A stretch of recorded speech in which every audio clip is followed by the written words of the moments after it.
Es el primer criterio, una deuda contratada contra el interés del pueblo. Segundo criterio, la complicidad, que puede ser solamente pasiva, de los acreedores. Los acreedores tienen que demostrar que lo era imposible saber que el gobierno que recibía el crédito de parte de ellos no servía los intereses del pueblo. Son los acreedores, los tenedores de bonos, que tienen que demostrar que no podían saber.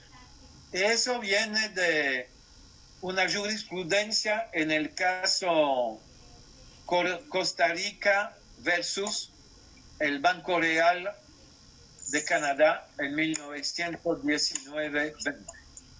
Bueno, es muy importante entonces esa definición de la deuda odiosa.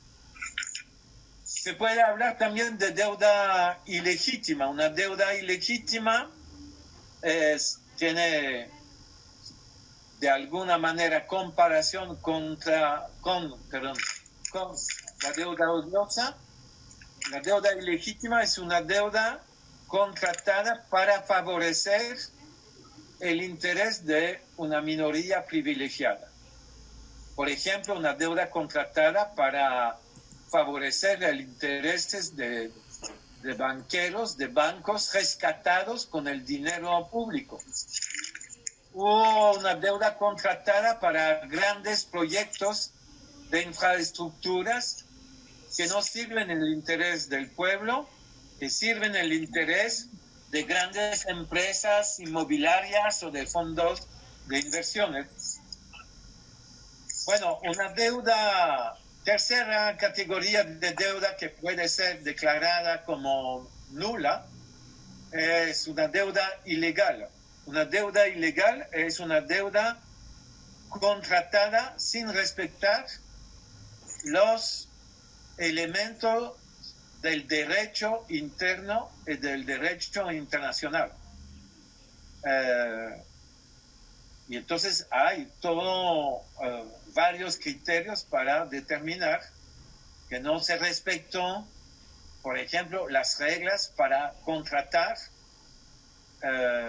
deudas o para proyectos que implicaron luego contratación de deuda. Una deuda de cuarta categoría, la deuda insostenible. La deuda insostenible es una deuda, es un poco diferente de los tres tipos de deuda que acabo de describir como deudas que pueden repudiarse, anularse. Son deudas que ya cuando se contrataron se podía saber que estaban contratadas para servir intereses contrarios al pueblo o irrespetuoso de las reglas del derecho interno o internacional. Una deuda insostenible, yo diría, puede ser una deuda legal y legítima, pero que se torna insostenible cuando seguir pagando la deuda impide el gobierno garantizar a la ciudadanía el ejercicio de sus derechos fundamentales. El derecho a la seguridad, el derecho a la educación, el derecho a la salud pública. Ya en el caso de una crisis sanitaria, de una pandemia, pienso que se puede decir, incluso sin hacer ninguna auditoría que se puede suspender el pago de la deuda pública interna y externa para enfrentar la pandemia. Los principios de derecho internacional que permiten esto son tres principios de derecho internacional. Lo que se llama el estado de necesidad. Un estado, un gobierno puede declararse en estado de necesidad diciendo: tengo que enfrentar una crisis, un choque exógeno, un virus que llegó al país, y los efectos de la crisis internacional económica que nos afecta, y para enfrentar esa situación tengo que dar la prioridad al gasto de salud, al gasto para asegurar la seguridad de mi pueblo, para la compra de infraestructura, equipamiento o equipos médicos, para producir vacuna, etc. Para comprar máscaras, para comprar respiratorios, ventiladores respiratorios. Es perfectamente argumentable al nivel del derecho internacional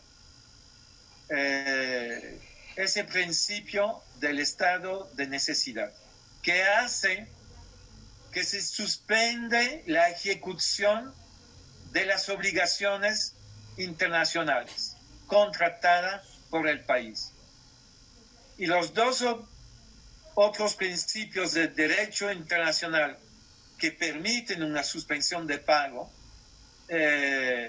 cualquier sea la naturaleza legítima o no, o odiosa o no, o legal o ilegal de la deuda, es lo que se llama la fuerza mayor. Y tiene que ver con lo que acabo de explicar. La fuerza mayor es cuando hay un evento que no era previsible y que obliga al gobierno a enfrentar la situación. Y la fuerza mayor hace que las obligaciones normales no se pueden ejecutar de manera normal. Y el tercer principio es el cambio fundamental de circunstancia. Y también es la misma situación, cambio fundamental de circunstancia, un choque externo, una crisis sanitaria que hace que hay que cambiar totalmente, reorientar las prioridades del Estado para enfrentar la crisis y proteger a la población. Bueno,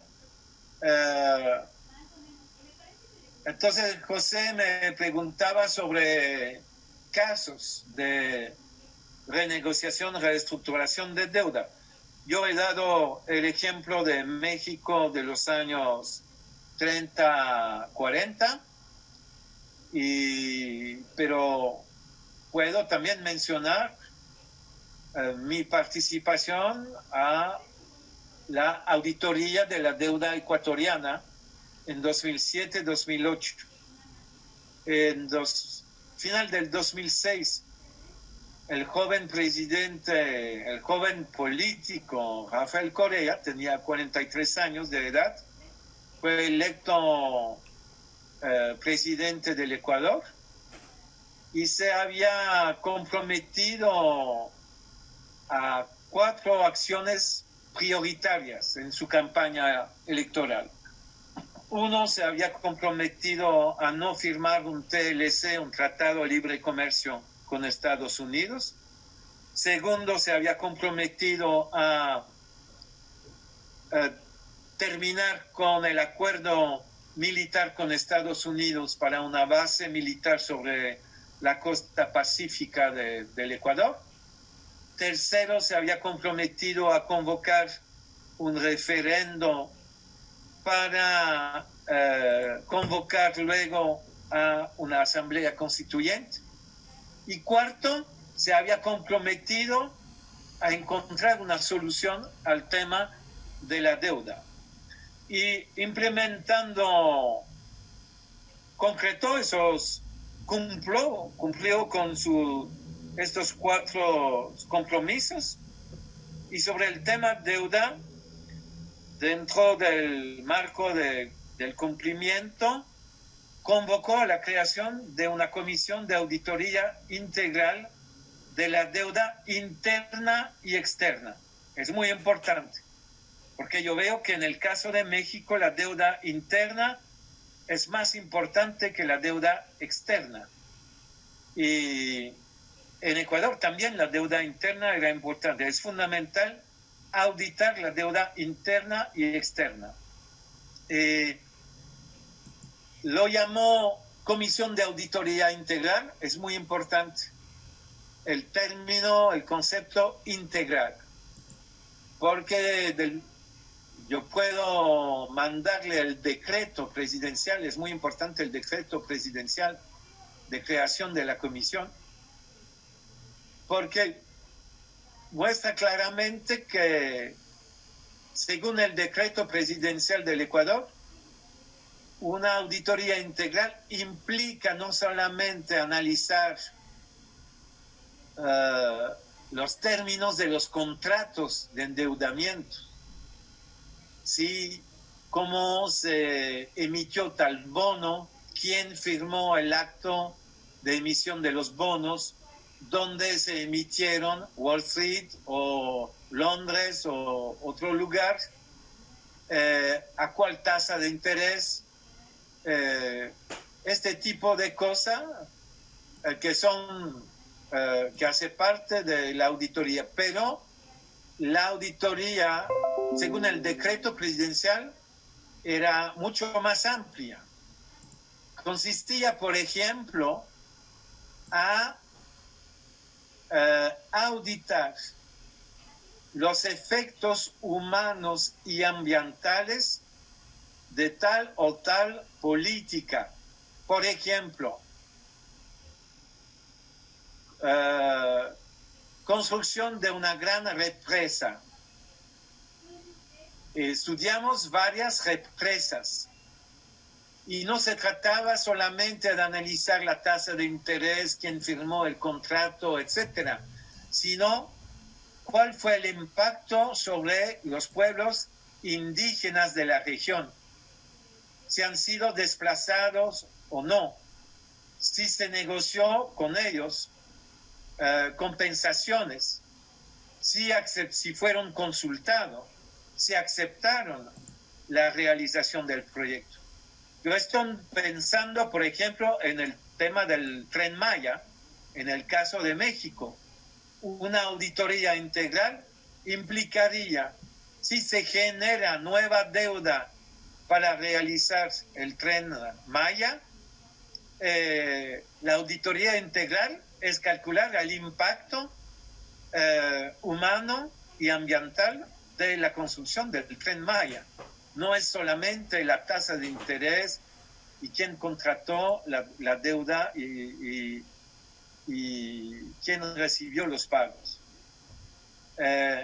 Bueno, hicimos entonces en el Ecuador durante 14 meses la auditoría de todos los tipos de deudas internas y externas contratada durante 30 años, entre 76 y 2006.